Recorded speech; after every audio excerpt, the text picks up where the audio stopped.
You probably all know the saying, give a man a fish and you feed him for a day, teach a man to fish and you feed him for a lifetime.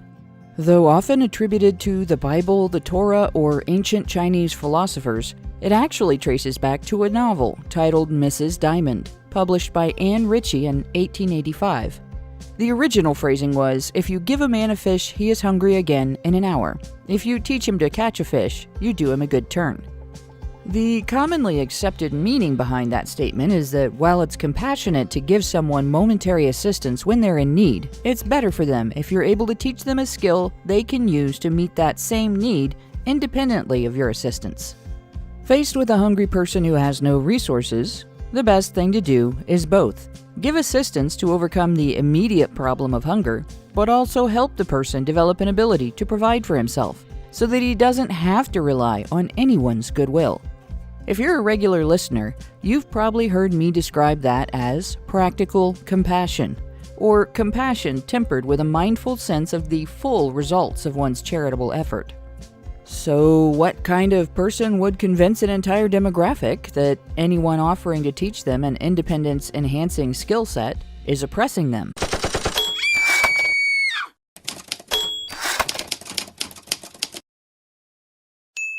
HBR Talk with Hannah Wallen.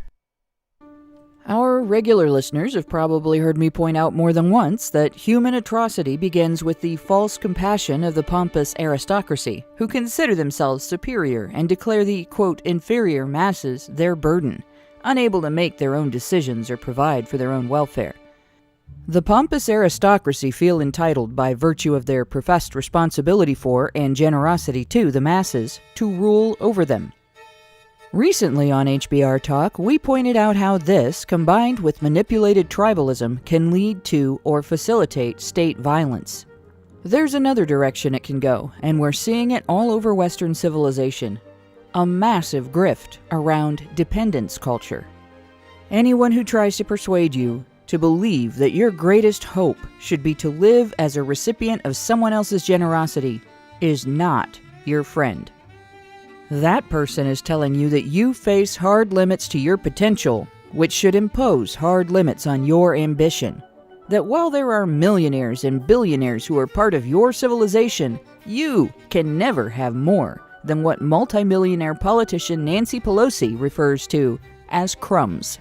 And of course, to enforce this, the pompous aristocracy uses condescending stereotypes of natural female haplessness and helplessness as bait and ammunition to hijack men's accomplishment and extort them for money and political power. Women and girls are encouraged to fail by everything progressives say in regard to personal accountability, especially in regard to our sexual choices, their economic impact, and which politicians will coddle us the most. Then we're told to idolize single moms. They're superheroes, and don't you dare criticize their life choices because nothing they do is allowed to be wrong. And because of that, you men, who are clearly to blame for their situation, owe them all the crumbs they can eat. Imagine going through life surrounded by pitfalls and stumbling blocks you're not allowed to avoid or even acknowledge because the discernment and judgment required to do so would violate social taboos. Imagine if you were taught to expect a safety net to always protect you from the consequences of your mistakes at the expense of some unseen, unconsidered entity of unlimited means. What kind of choices would you make? On what criteria would you sort them out? Single motherhood is not the devil, and this discussion is not for the purpose of demonizing people in rough situations, as we do have bigger fish to fry. This is about the liars who romanticize that life of hardship and demonize anyone who promotes a level of accountability and self-reliance among women that would reduce its incidence instead of increasing it. They rely on women's sensitivity to personal criticism to protect their political grift. Teaching a woman to fish? That's mansplaining, dude. You can't fool her. She knows fish come from the government. And well, she should, right? The pompous aristocracy has built an entire system of government service structures around support for families headed by single mothers who, for whatever reasons, are inept at supporting themselves. Then, They point to that dependent segment of the population, portraying them all as unfortunate souls who just can't take care of themselves, and use them to extort the rest of the population for financial support in the form of taxes. They lie to their purported charges, engaging in wild fear-mongering about what might happen if they try to escape their position as kept citizens. You're not smart enough to take control of your own life, so let us control it for you. Here, have another fish. And don't forget to vote for us in November, because if our opponents get elected, they're going to take it away from you. They lie to their marks as well. We're the only people who care about those poor, unfortunate souls. You don't care. You're guilty of being better off than they are. You haven't given them any money. We give them all kinds of benefits. You can assuage your guilt by voting for us and paying us to care about these people on your behalf. Isn't that great? They have made support for cultivated helplessness and ineptitude a commodity. If you're on the receiving end of their generosity, you can be sure you're being farmed. Your situation is being marketed to the middle and upper classes as a reason why they must tolerate expensive government programs funded through taxation. If you're one of their marks and you object to footing the bill, you can be demonized as a misogynistic Scrooge who wants to see poor, struggling, single mothers and their children starve in the streets.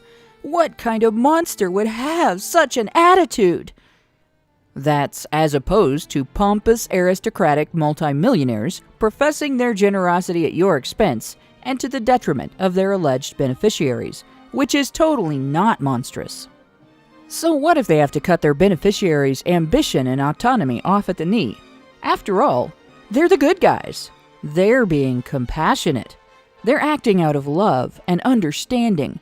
Why would anyone ever want to abandon their care? Why would anyone not want their representation? They're totally not just using anyone's hardship or insecurity as the bait in a giant scam targeting the rest of society without really doing anything to help their charges improve their situation at all. Right? This week, HBR Talk is going to examine the ruling class's exploitation of the concepts of disadvantage and compassion as a mechanism to fuel a never-ending grift, and how in the process they falsely pitted women's welfare against men's human rights to the detriment of everyone.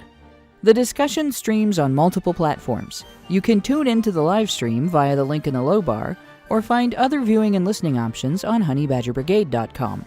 Also, please join our fishing expedition to expand this conversation by liking and sharing this video.